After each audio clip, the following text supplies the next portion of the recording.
গৃহপ্রবেশ ধারাবাহিকের আজকের পর্বে ধারাবাহিকের শুরুতে আমরা দেখতে পাই আদি মোহনাকে নিয়ে তার বাড়িতে এসেছে, যা দেখে তার মা অনেক রেগে যায় এবং মোহনাকে ধাক্কা দিয়ে বের করে দেওয়ার চেষ্টা করে, কিন্তু মোহনা উল্টে আদির মাকে ধাক্কা দিয়ে সরিয়ে দেয়। এটা দেখে শুভ অনেক রেগে যায় এবং সে আদিকে বলে, তোমার চোখের সামনে তোমার মাকে ধাক্কা মারছে, তুমি কিছু বলছো না। আদি বলে, মার কি দরকার ছিল মোহনাকে বের করে দেওয়ার। এরপর ডোনা এবং পুরবী গিয়ে মোহনার সাথে কথা বলতে থাকে। তাদেরকে দেখে বোঝা যায় তারা খুশি হয়েছে মোহনাকে এই বাড়িতে দেখে। এরপর মোহনা আদিকে বলে, আমি তোমার ঘরেই থাকবো। আদি বলে, তোমার যেখানে ইচ্ছা তুমি সেখানেই থাকবে। এসব শুনে বাড়ির সকলেই আদির সাথে অনেক রাগারাগি করতে থাকে। তখন মোহনা বলে, এত চিৎকার আমার ভালো লাগছে না, আমি তোমার ঘরে যাচ্ছি আয়ান। এই বলে মোহনা সেখান থেকে চলে যায়। এরপর সেখানে পুলক আসে এবং আদিকে একটা থাপ্পড় মারে। পুলক বলে, আমি জানতাম তোমার মেরুদণ্ড সোজা, তুমি কখনোই মাথা নত করবে না, কিন্তু আজ তুমি এটা কি করলে? পুরো মান সম্মান তুমি শেষ করে দিলে আমার।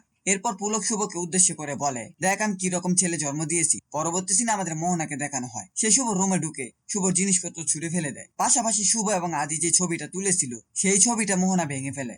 এরপর সেখানে আদি চলে আসে এবং সে এগুলো দেখে অবাক হয়ে যায়। সে তাদের ছবিটা তুলতেই চায়, তখন মোহনা সেটা লাথি মেরে সরিয়ে দেয়। মোহনা বলে, ভাঙা জিনিসে হাত দিলে হাত কেটে যেতে পারে।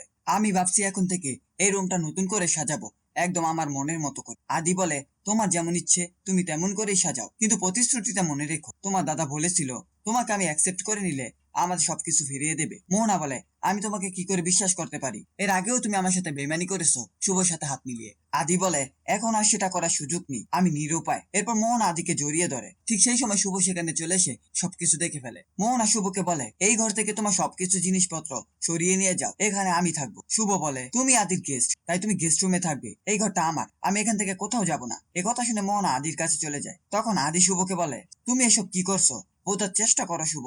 এরপর মোহনাকে বলে, তুমি তোমার জিনিসপত্র এই করে নিয়ে এসো, আমি শুভকে বুঝিয়ে বলছি। এ কথা শুনে তো মোহনা খুব খুশি হয়ে যায়। পরবর্তী সিনে আমরা দেখতে পাই পুলক অনেক অসুস্থ হলে তার পরিবারের লোক তাকে সান্ত্বনা দিচ্ছে। অন্যদিকে আদি শুভকে টানতে টানতে নিয়ে যায়। শুভ আদিকে বলে, তুমি কি করতে চাইছো বলো, এসব কি করছো? হতে পারে আমাদের বিজনেসের অবস্থা খারাপ, তুমি তোমার বিজনেসকে অনেক ভালোবাসো, তাই বলে এরকম একটা সিদ্ধান্ত নেবে?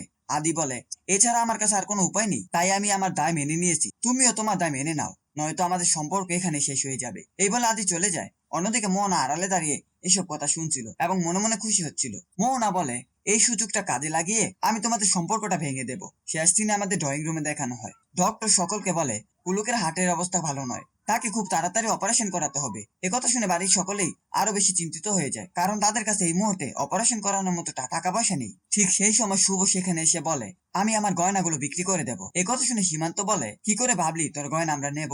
একথা তুই খবরদার বলবি না শুভ। রাধা রানী বলে, স্বর্ণ হচ্ছে মেয়েদের সম্বল, তুই সেটা বিক্রি করতে পারিস না। আর এবারই বড় ছেলে চিকিৎসা হবে, তোর গয়না বিক্রি করে তুই এটা কি করে ভাবলি? শুভ বলে, আমি বাবার কোনো কষ্ট হতে দেব না, সে তো আমাকে মেয়ে মনে করে, আমি না হয় মেয়ে হয়েই তাকে গয়নাগুলো দিয়ে দিচ্ছি। তোমরা চিন্তা করো না, সবকিছু ঠিক হয়ে যাবে, আমি সব ঠিক করে দেব। এই ছিল গৃহপ্রবেশ ধারাবাহিকের আজকের আপডেট। ভিডিওটি ভালো লাগলে চ্যানেলটিকে সাবস্ক্রাইব করে পাশে থাকা বেল আইকনটি অন করুন।